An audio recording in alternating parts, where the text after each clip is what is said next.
So as we all know, the theme for this conference is the time is now. Building an economy that works for everyone. Gayatri illustrated that very, very well in her opening remarks. But I think there's another theme that would be equally appropriate, and that is a tight labor market is a terrible thing to waste. And that comes from Paul Grogan, who is the president of the Boston Foundation. Paul could not be with us today, but we have a great lineup of speakers from Boston who I will introduce in a minute, who will talk to us about Project Catapult and next generation workforce development organizations and what that means for all of us. But before we get into that, I want you to keep a couple things in mind as you listen to the presenters this morning.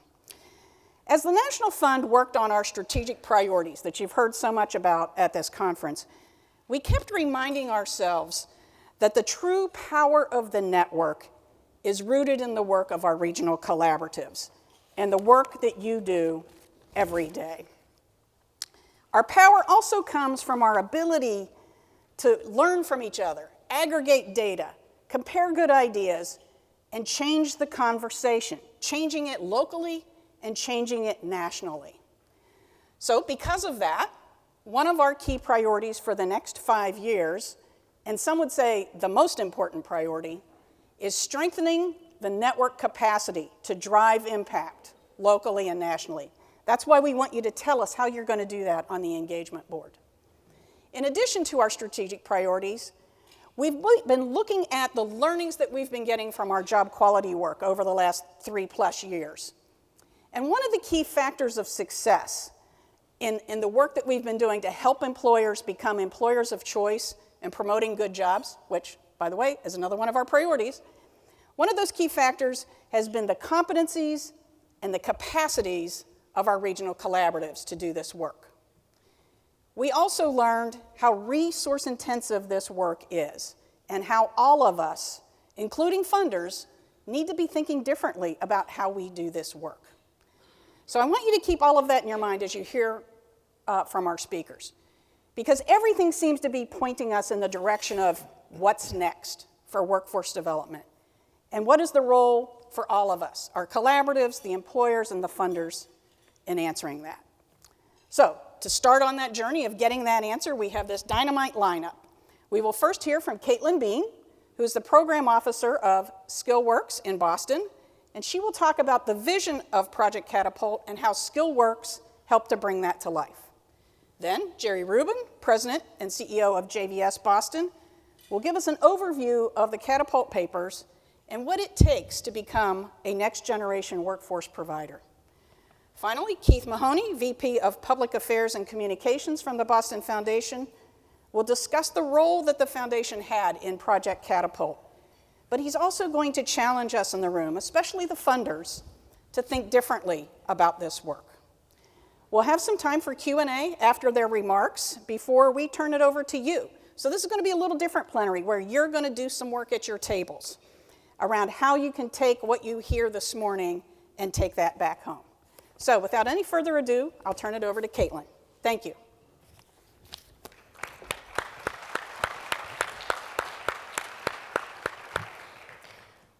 Good morning, everyone. I've been coming to this conference for the past 5 years, and this is the first time I've been on this end of things, so bear with me. So good morning. As Janice said, I'm Caitlin Bean, Program Officer with SkillWorks at the Boston Foundation. We're Boston's Workforce Development Funder Collaborative. I'm excited to be here today to talk about a new approach to workforce development that we're calling Project Catapult. Now, I'm sure I don't have to reiterate to this group, but with the state of today's economy, there's a never-before-seen tension between the demand to fill jobs and the lack of supply ready to fill those jobs.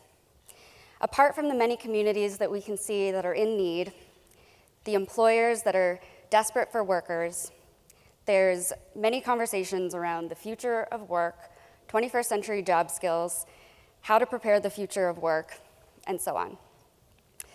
Which is why I love the theme of this conference. The time is now. The time is now to act. We can't keep talking about the future. We have to act now.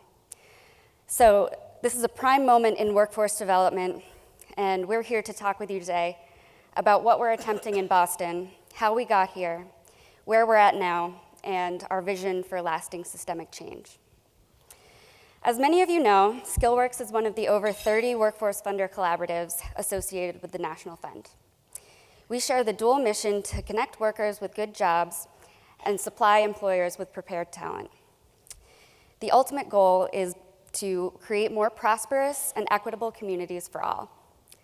To accomplish this, we have pooled funding from our key supporters like our founders, the City of Boston, and the Boston Foundation, which you'll hear more about in a little bit, as well as our corporate and philanthropic funders like JP Morgan Chase in the room.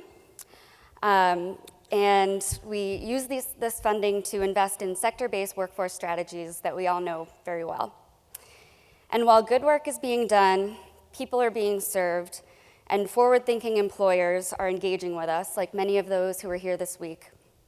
Still, there has been little movement toward building a cohesive workforce system that works for everyone. This includes job seekers, workers, and employers.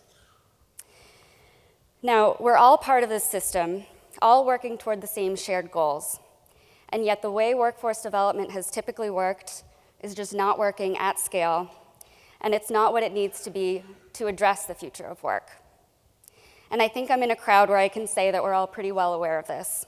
And many of us are trying to do this differently. Which leads me to say that what we're presenting this morning is nothing novel. It's nothing that hasn't been thought of or discussed before. We're just trying to give it a name and a context and a space to test a different approach to how things have typically been done. And that's what we're calling Project Catapult. We're not trying to start yet another initiative or, to get jargony, reinvent the wheel. What we're trying to do is prototype a new approach and redefine and revalue the workforce system as we know it. Simple, right? Ultimately, this is a systems and organizational change strategy for workforce and education organizations, employers, the public system, and philanthropy. It's a serious paradigm shift on all levels. So how did we get here? By almost any measure, Greater Boston is an economic powerhouse. Coming out of a strong recession, our unemployment rate is at an all-time low.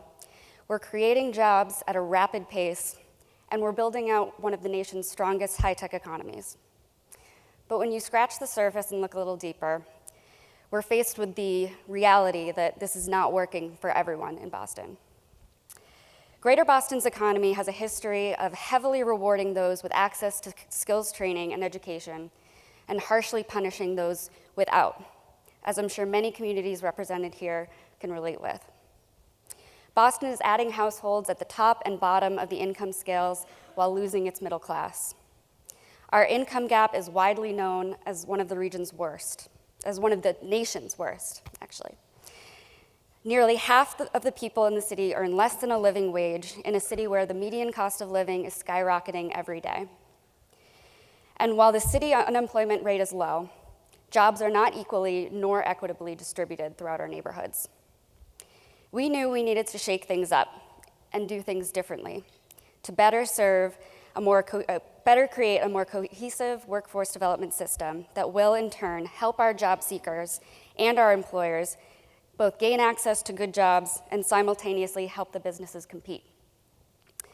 A few years ago, SkillWorks started moving in this new direction by getting rid of prescriptive RFPs, instead opting for something that really we'd been doing for a while implicitly, but we decided to be much more explicit about it.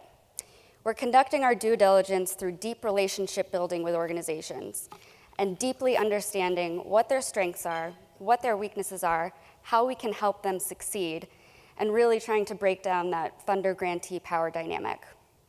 And from my perspective, I think we've made great strides towards achieving that.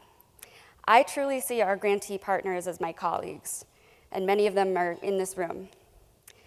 And it's my true hope and goal that they see me and SkillWorks in the same way, as a thought partner, a co-strategist, and supporter of their work, beyond just the financial sense. I'm also hoping that they can see past my obnoxious barrage of emails every once in a while and requests for data. But I think they still like me anyway. And not to get super sappy, but I also see us as co-conspirators working to change lives and create equitable opportunity for all, which is, I think, also why most of us are in the room today. All of this to say, with Catapult, we're trying to take this to the next level by using pooled, flexible capital, working closely with our key stakeholders on a strategy that will elevate the field by building organizational capacity, rewarding innovation, incentivizing coalition building, and encouraging continuous improvement. Luckily, we have the great fortune in Boston to have an immense infrastructure of training and education providers with forward-thinking employers, many of which are often cited by entities like the National Fund as high-performing and replicable models to emulate. But to truly address our region's challenges in a sustainable way, what we need is the ability to scale those kinds of programs into systems. We need a catapult. And we went through a few iterations of like forward-thinking, forward-pushing names, and that's what we landed on, so don't judge me. Not my fault. Project Catapult is a jointly proposed workforce model from Skillworks and the Boston Foundation that we hope will propel our untapped labor supply into targeted opportunities for good jobs and family-sustaining careers, while also helping our businesses gain a competitive edge. It's based on the concept that systems-level change will only happen if businesses and the workforce system are willing to truly partner and invest together in workforce development, and that it will only happen if we're diligent about identifying what works and doubling down on those best bets, which I think we all get. The Catapult model is simple. Invest in the exponential growth and development of our region's most effective market-driven strategies, including training and education organizations, in partnership with the region's most savvy businesses, in order to leverage the region's potential for preparing and advancing talent. So what does that mean in practical terms? Project Catapult is a three-part strategy consisting of what we're calling the Catapult Leadership and Learning Lab, Catapult Networks, and a broader system-wide learning community.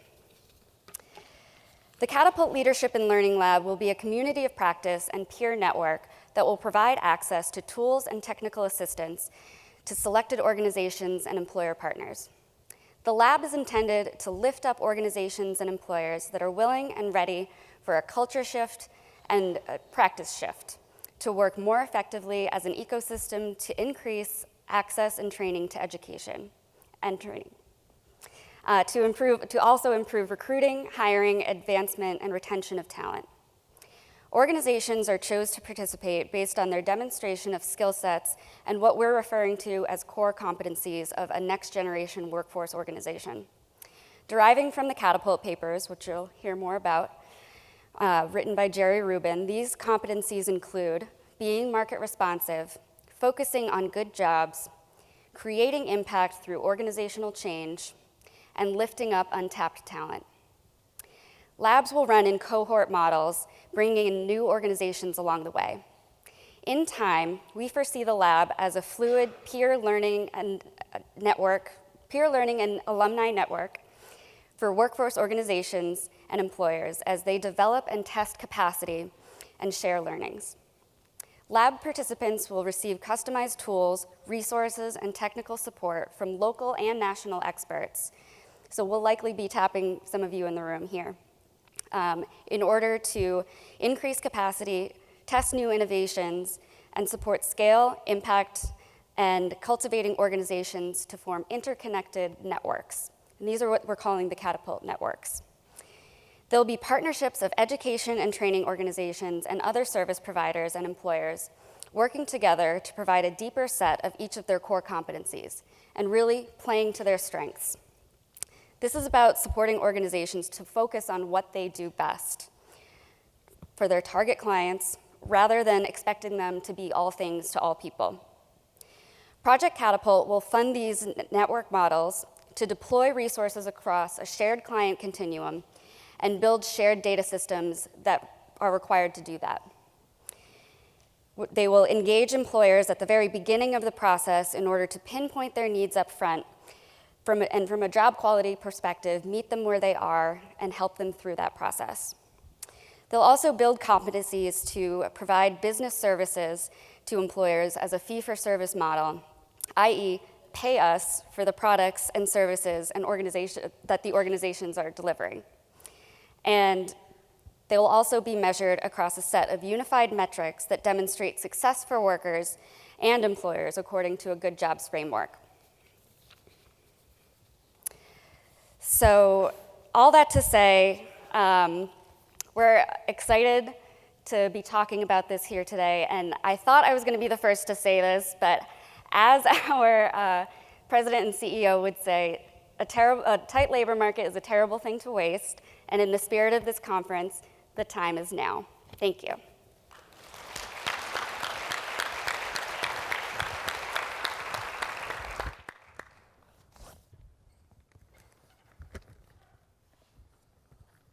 Good morning, everyone. I just wanted to thank the National Fund for the title of this conference, Now is the Time, and the opportunity to help join in sounding the alarm. I wrote the Catapult papers last year for several reasons. It is my belief that this is an historic moment for working people, for employers, and for the workforce development field. I don't need to tell you that for decades, working people's earnings have lagged. And even since the recovery from the Great Recession, earnings have not kept pace with where we would have expected them to be given productivity improvements. Income inequality is at the highest levels in the United States since the Gilded Age. And as you heard just a minute ago, in the city of Boston, like in several other major cities, we compete to be the most unequal place in America. And yet, this is the tightest job market we have experienced since 1971. And it's a historically tight job market. So, what does this mean? The situation provides several important opportunities. First, this is a really big deal for working people because it is a chance for them to begin to catch up. It's also an opportunity where we have a confluence of interests of workers and employers, where employers are increasingly desperate for talent and workers are desperate for opportunity. And, perhaps most importantly for this room, it's a chance for the workforce development field to both meet its mission for workers, for its clients, and to prove its true value for employers and the economy. So, great opportunity. But with all that said, I am not convinced the field is ready for prime time. And let me tell you why. I believe we, and I say we because I put my organization, our organization, squarely in the middle of this conversation. We are part of this conversation. In fact, one of the reasons I wrote the papers was to push our own thinking and our own organizational culture. I believe, from what I see, that the workforce development field is still dominated by a social service versus a business culture. While we often use the rhetoric of a dual customer model, we too rarely embrace a business-to-business culture. We too often see our role as overcoming the deficits and the challenges of our clients rather than seeing them as talented assets. And too often we ask employers to do us and our clients a favor. We underestimate our value. We underestimate our organizations. Our public systems are outdated, small, slow, and inefficient. And we as a field are small and under-resourced. All of this needs to change dramatically and fast, or we will lose this historic opportunity. I believe that we need a new generation, a next generation of workforce development, and that this next generation needs to embrace 4 key principles that I want to talk a little bit about this morning. The first principle is to become far, far more market responsive. And there are 2 elements of this approach. One is to have a strong customer service culture and key and powerful value proposition for employers and clients. And this is not easy, and I know because our own organization has been going through this for over a decade. When we started our business services department at Jewish Vocational Service more than a decade ago to provide fee-for-service incumbent worker training, we made a decision to create a separate culture inside our organization, and we hired staff primarily drawn from the business and private training world. That little part of the organization, which grew over time, had an idea to influence the culture of the entire organization, but it didn't happen so easily. So as we went along our journey, we actually created something called business relationship specialists so that we could coordinate our work with employers the way that business-to-business operations would work, and that we would stop wasting the time of our employer customers and stop wasting our time. And most recently, we created an employer engagement guide where we developed a methodology of looking at our relationships with our employer customers and understanding how do we build and deepen those relationships over time. We now use that guide for training all of our staff and really embedding a culture of business to business inside the organization. The second element of being market responsive, and I think perhaps the most important one, is to get paid for our valuable services by the employers that use them. I believe that if our services are good enough and valued enough, employers will pay for them, and they do. And at the same time that we're getting paid for this service, which obviously is important as a revenue generator, it gets us much closer to the employer, and that has huge benefit for our clients. I'll just give you a brief example. We changed the model, we're in the process of changing the model of traditional workforce training. In traditional workforce training, while we talk about a dual customer, the employer is at the end of the process, right? We may engage with the employer to think about what sectors should we train in. We might even engage to think about the design of the training. But essentially what we do is we develop training, we go out, recruit individuals, we provide the training and maybe coaching and support services, and then at the end, we go to find them a job. The talent pipeline model reverses that. We start with the employer, not just in vague terms, but specifically what positions and what openings they're recruiting for. We recruit, the employer selects who's going to participate with the guarantee that at the end they'll be employed. They go through the training. Often that involves an on-the-job element. At the end of the process, they move into their jobs, and the employer pays for it. This past year, the talent pipeline model demonstrated a 50% increase in earnings for a client in a one-year period. It was absolutely remarkable. The second principle of next-generation workforce development is to go beyond just any job. You know, the year after I started in my job at JVS, the bottom of the economy fell out. So I spent about 9 years, close to 10 years, in a pretty deep recession. And our focus, like many of us in this room, was to find our clients a job, any job. We were at 10% unemployment in Boston. We're now at under 3% unemployment. The situation is completely different. And so we need to shift to focusing on job quality. And I know there's been a lot of focus on that in this conference. The tight job market has two major implications. One is that employers are willing to consider individuals they might never have considered before, and that opens up opportunities for vast new elements of the untapped workforce. And second is we see it day by day, the quality of jobs is increasing markedly, and we need to take full advantage. One piece of this that's really important is to create a flexible definition of job quality that reflects what our clients value and what employers actually do, and then use that definition. And it's not as simple as it sounds, right? I bet if I polled everyone in this room and I asked what made a good job, we'd get lots of different answers. Well, that's exactly what we did. We asked our staff what was their definition of a good job. That was interesting, since we're an employer of 170 people. We learned a lot. We then asked them to poll their clients. And we looked at the data in comparison. And what we learned about what is important to our clients, it's obviously wages are important, but as you know, there's a lot more that defines what's a great job. we use that to develop our job quality index, which we've now put into place so that employers can, through a questionnaire process and a pretty interesting engine behind it, can look at how are they doing relative to competitors in their business.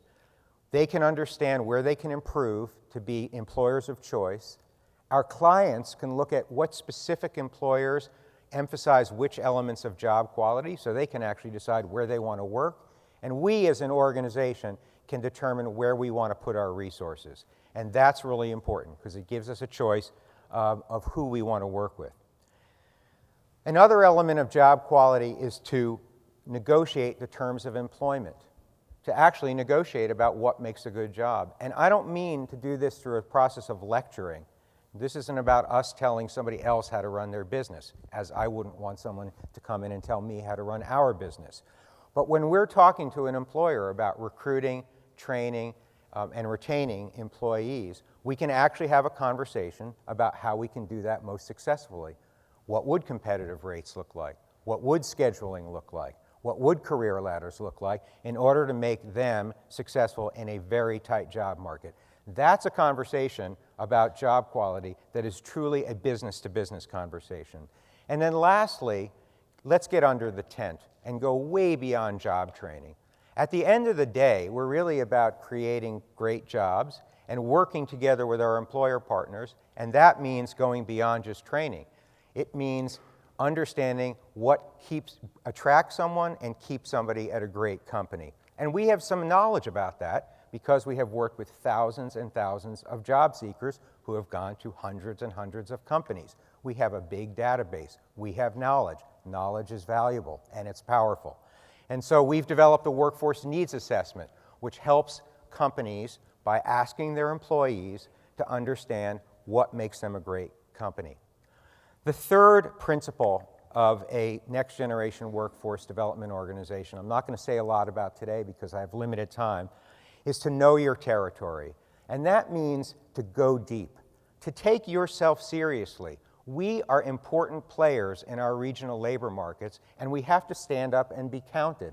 And that means to be an important part of the economic and job ecosystem in our region, and to be an active participant. The third principle is to be bold and to go big.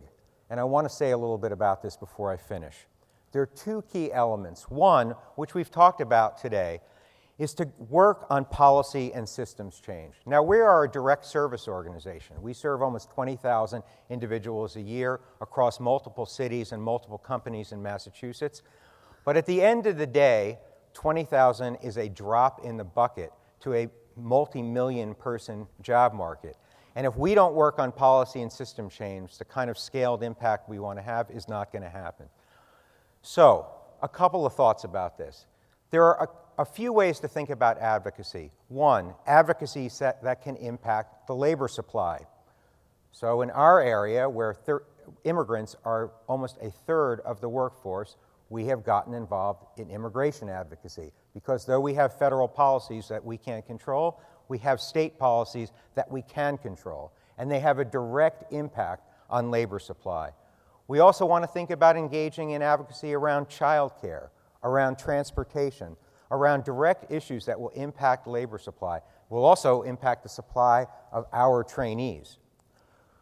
So that's all on the supply side. On the demand side, we can have advocacy and engage in advocacy that partners with employers and employer associations to raise up new practices and advocate for changing habits. Look, this incredible boom is not going to last forever.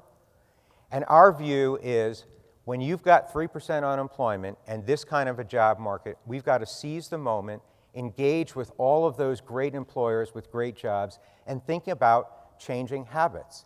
How do we get into a position of tapping individuals, bringing them off the sidelines who have many barriers to employment because they are a valuable asset in this job market? And when the job market tightens, which I imagine it will, we want to see those habits change.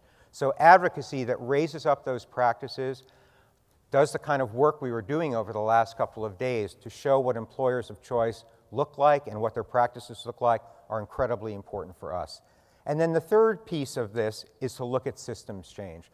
And we think about systems change as focusing on scale, benefits to our clients, and an ability to drive resources for us to scale our work. One example that I know many of you are involved with, which we've been involved with, is to tap one of the largest sources of federal funding for workforce development in the country, and that's SNAP Employment and Training. Massachusetts had gotten itself into a situation where the SNAP A&T program that was functioning ceased to function. And so we engaged in a major effort to turn our welfare department around and start using this important resource. We had the great help of our friends from USDA, who are here today, and we actually engaged in a process to convince our own state government to get out of its own way, and we did. And now we're bringing millions of dollars of SNAP E&T, several hundred of thousand dollars of which goes to our work, but millions are going to other organizations across the state. The last thing I'll say about being bold and going big is to go for scale. Now, scale is an incredibly frustrating term because everybody talks about it and no one tells how to do it. And I have to say, there are days when my head is going to explode because if I read one more RFP that says, go for sustainability and scale, without the resources and the ability to get there, I think I'm going to scream. However,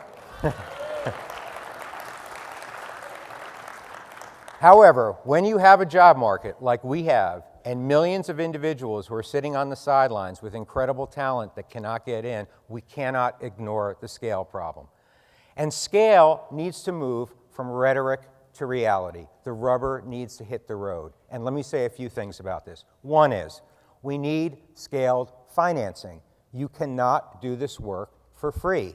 Our teachers and coaches actually do need to get paid. We need to pay the rent. We need to invest in infrastructure. This costs money. It costs a lot of money. The bigger you get, the more money you need. It's not that complicated. So that means that philanthropy and government need to think very differently about scaled financing. We need to invest in what we know works, and we know what works. We have had years of demonstrated results. My own organization has been involved in 2 random control trials, and yet we continue to see people say job training doesn't work. It's not true. We know it works. We need to invest in organizational capacity, organizations that can actually be market responsive and deliver high-quality services. And we need to invest in these organizations deeply and over a long period of time. We cannot continue to look for the next shiny object year after year and expect things to change. The public sector needs to change the way it invests if we're going to think seriously about scale. Pilot projects are not helpful for scale. We have demonstrated results. Yes, innovation is important. We can always test new ideas. But if we have limited resources, we know what we can invest in. Our own organization is involved in a pay-for-success social impact bond, a very, very complicated, but a very interesting way that our state government has thought about scale. It allowed us to expand our impact on the ground by 10 times. Now that's scale. Not hundreds, not thousands, but tens of thousands. So, beyond scaled financing, what else do we need? We need to build organizational infrastructure for scale. We need technology. We need staffing software. We need to be better at online learning delivery. And we need to build our capacity to go beyond training. So either we have to develop our own skills in the human resources area, or we need to partner with very sophisticated individuals to build that capacity. I'm going to conclude by suggesting that the moment is now. We need to stop wringing our hands about the future of work and focus on what is right in front of us. We have an historic opportunity for workers, employers, and the workforce development field. We need a community of practice dedicated to the next generation of workforce development, and bringing our field to a place where it really matters. We need all of us, practitioners and funders and policymakers, to acknowledge that we have decades of evidence on what works and decades of doing it on the cheap. This just will not cut it. If we keep doing what we're doing, we will miss this historic opportunity. I believe we can do this. I believe we must do this. Thank you very much.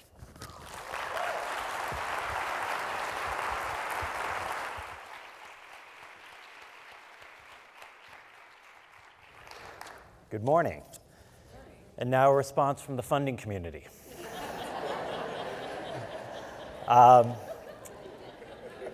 Thank you. I'm really happy to be here and happy to be here with my colleagues from Boston.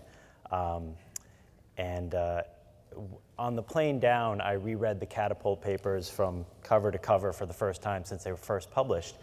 And it's really remarkable work that Jerry and his colleagues did to sort of crystallize in a very accessible way what seems logical but isn't happening. So we're really pleased to be talking about this. And also I do want to respond to Caitlin as well as someone who's responsible for marketing and branding. I think Catapult's a great name. We could have gone with Slingshot or Trebuchet, but Catapult works. So 2 years ago, as you heard, my boss, the president and CEO of the Boston Foundation, Paul Grogan, wrote an op-ed in the Boston Globe highlighting the need to make greater investment in our training and education pipeline in response to an unprecedented labor market and a growing demand to fill jobs. The piece, which you've heard, was titled, "A Tight Labor Market is a Terrible Thing to Waste," got a great response. But we moved beyond that response and patting ourselves on the back on the great placement and the wonderful comments to say, what are we actually going to do about this? With our partners at SkillWorks, we made a joint commitment to invest $10 million over the next 5 years to continue supporting programs that create access to jobs for lower skilled, economically disadvantaged residents. Some of those initial investments include $1 million for IT tech strategy, including a new consortium of CIOs called Tech Hire Boston, an expansion of summer internships for high school students who are interested in the tech industry, and expanding Perscolis into the region of Greater Boston. This commitment was built on more than a decade of co-investment with SkillWorks and other funding partners, totaling more than $40 million since 2003. And I want to give a special shout out to the founding executive director of SkillWorks, who's here in Dallas now, Lo Si Lang, who started a lot of this work.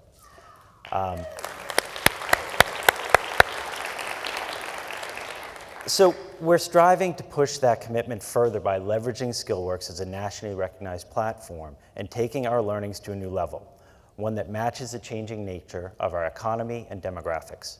We could have followed the usual path and simply invested more dollars in a few programs, but we believe we can capitalize on this unprecedented alignment between job seekers and employers that Jerry so thoughtfully pointed out in the Catapult papers.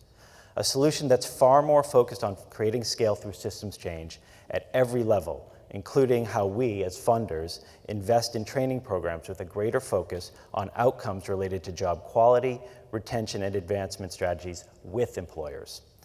So why does this new model work for Greater Boston? Caitlin mentioned that we have a robust innovation economy with very low unemployment, but we've failed to reverse the national trends on economic mobility and income inequality. There's been data produced by the Foundation, by the Boston Federal Reserve, and our mayor's office highlighting these trends. We know that we can do better to support a more cohesive workforce and education strategy that will, in turn, help our job seekers gain access to good jobs that help our businesses compete. That's why we made Project Catapult a priority. For all our successes in the region, it is unconscionable to do nothing to support young adults, new and native residents, and others whose unemployment and underemployment rates are disproportionately high. We can also do better to support local and regional businesses to tap new streams of talent from diverse and inclusive populations. Many of our business leaders who are screaming for talent are often overlooking the value that's found in our community organizations, community colleges, and vocational institutions. The conversation must move to an asset-based approach on both ends of the equation. We want to support a more incentivized network of workforce partners and business leaders working together to design equally valuable services to both the job seeker and the business to recruit and retain talent. As mentioned before, the timing couldn't be better for a conversation about capitalizing on the strength of our economy to address barriers to opportunity and increasing the diversity in the workforce, an express goal of many employers.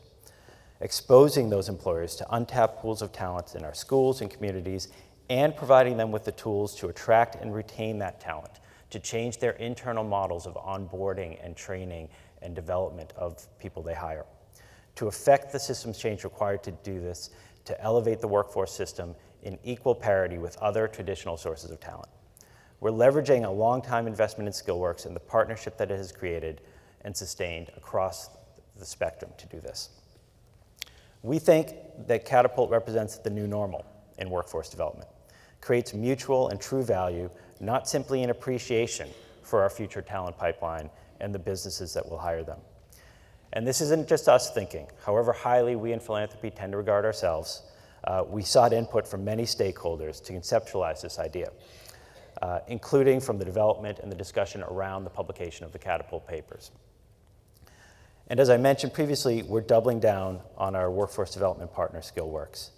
In the past, the foundation had a workforce platform separate and apart from SkillWorks, which often led to confusion and duplication. Investing in the sustainability of SkillWorks as our primary partner to deliver on Catapult sends a strong market signal to other funders that we are putting our energy and our investment into this effort. As a single community foundation, we cannot do this work alone. So we've set a target strategy to support the training and education field through capacity building, and a strategy to work more closely with employers to improve the access to and the quality of the jobs they're seeking to fill. We're excited about this new strategy and welcome any ideas and feedback as we move forward. Now I'm going to bring Janice back up for any questions from you. Thank you.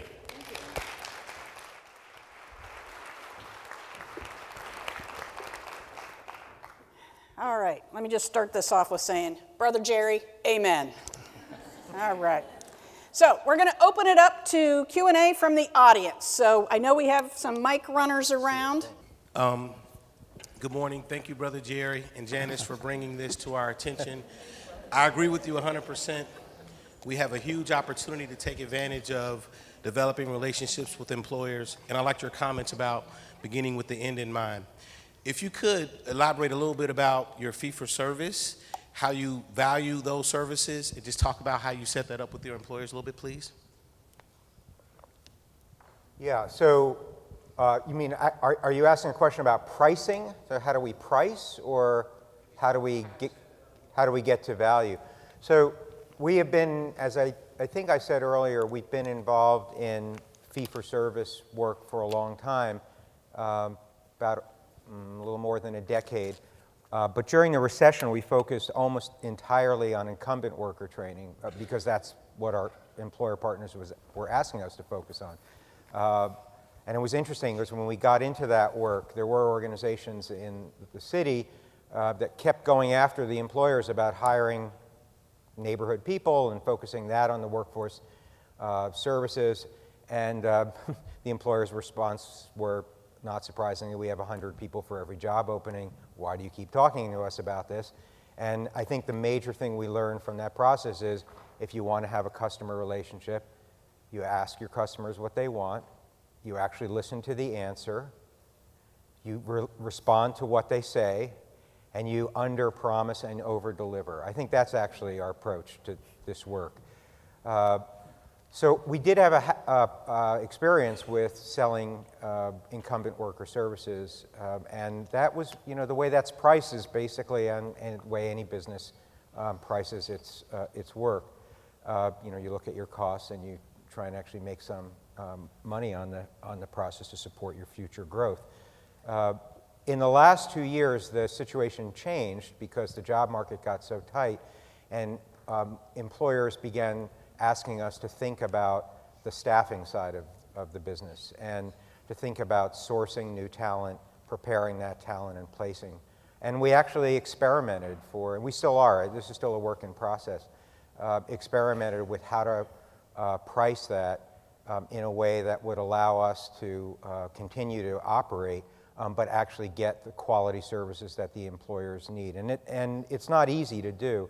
The one other thing I'll say is that sometimes people ask me, well, the real big challenge for the workforce development field is how do you go from something you were delivering for free to something that you're now charging for. And my experience says there's two ways that happens. One is that the situation is different, so there's just a lot of need for finding and training talent, and so the demand for the services is greater. And then the second is Amazon and Amazon.Prime is the answer. It's like we had more employers showing up for our graduation than we had graduates, and employers could either get in line for the traditional free services, or they could pay for a customized service that would get them exactly who they needed, who they wanted, and when they needed it. Just like all of us would be happy to not pay for Amazon, but if we want different service, we'll pay for Amazon Prime. So that's really how the process has evolved. I hope I answered your question. Others? I got one. Hi, Debbie Combs from Partners for a Competitive Workforce in Cincinnati. I really appreciate it when you talked about defining the region's idea of a good job. What is a quality job? And that is something that I really struggle. I would love, first of all, to dive a little bit more deeper on that, in that we want the employee's voice and we want the leadership of the employer's voice as well, of what they think a good job is. And also what the National Fund for Workforce Solutions would define as a good job. I want to put people and help support the careers that are going to be paying a living wage job, not just any job. So comments from the panel on how can we get to the point where we articulate what a good job is? Well, you wrote about it in the Catapult paper, which is probably the answer to every question here. Yeah, I mean, I think one of the challenges of the definition is that it really needs to be flexible and fluid, because not every worker is in the same situation and not every company is in the same situation. We work in the healthcare industry. The constraints that the long-term care industry function under are very different than the constraints that the acute care sector segment of that economy functions under. I mean, we have a very strong hospitality industry that just created a new casino that hired 5,000 people in a 3-month period. That very much changed what the nature of job quality meant for the hospitality industry. So it is not a simple answer, and I think sometimes one of the challenges is that people say, well, we want a family supporting job. Well, that's an interesting idea, but the quality of job is also related to what the employee brings to the table. I mean, when we're working with new arrivals, we do a lot of work with refugees and immigrants, and our lowest level students are illiterate in their own language and speak no English. So their ability to get a job at $20 an hour is very, very, very limited. And our goal is actually not that. Our goal is typically to get them a job $2 above minimum wage. Now, we have the advantage that minimum wage has been going up, so this is very helpful. But that's very different than the immigrant that's coming from a country where they actually had some post-secondary education, and now they're driving Uber and Lyft, and they can go into our STEM college programs, and they will be making more than $20 an hour. So it really does depend a lot on the individual. It depends a lot on what individuals are looking for. For some people, schedule flexibility is really important, and for some people, fixed schedules are really important. For some industries, scheduling is much more challenging than others. So I think the way that, and one thing I would say at the risk of putting her on the spot, my colleague Mandy Townsend, who leads this work, is here. Mandy, you want to just raise your hand? So you can talk to her about the details. But I think the thing that has impressed me the most about her and our colleagues' work on this is that we actually have asked our clients, both and our employer customers, what matters to them and what's realistic around job quality. Because at the end of the day, our tool is actually something we want to use. I mean, the point isn't it's not to make a political point. There is a political point to be made, but that's not why we're doing this. We're actually trying to develop tools that would be used by employers, by us, and by our clients. So it needs to reflect the reality of what's going on.